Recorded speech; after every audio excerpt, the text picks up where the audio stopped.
বাবু, কি করেছিস তুই? হাত পায়ের অবস্থা। চল ঘরে চ, আজকে তোর হচ্ছে, তুই ঘরে চ। ধুলো বালি মেখে কি করেছে।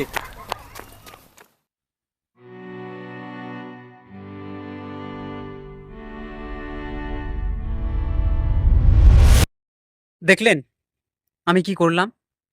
আমি তাকে বারণ করলাম পৃথিবীকে ছুতে।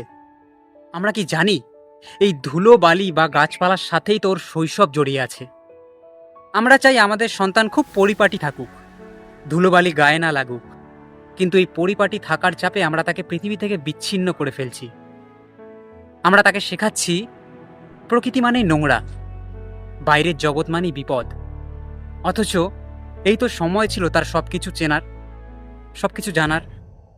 শাসন মানে তো ওকে চার দেওয়ালের মাঝে আটকে রাখা নয়। শাসন মানে ওকে এটা শেখানো যে কিভাবে ধুলোবালি থেকে নিজেকে বাঁচিয়েও প্রকৃতির সাথে বন্ধুত্ব করতে হয়।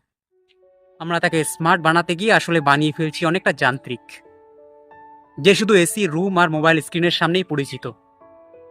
মাঠের ধুলো আর গাছের পাতায় যে শিক্ষা আছে তা পৃথিবীর কোনো বই বা স্মার্টফোনে নেই। তাকে বকা দিয়ে ঘরে ফিরিয়ে আনবেন না, বরং সাথে থাকুন, দেখুন সে কি শিখছে, কি জানছে। আপনার সন্তান কি বাইরের এই ছোট ছোট আনন্দগুলো উপভোগ করতে পারে, নাকি আপনি তাকে বারবার আটকে দিচ্ছেন?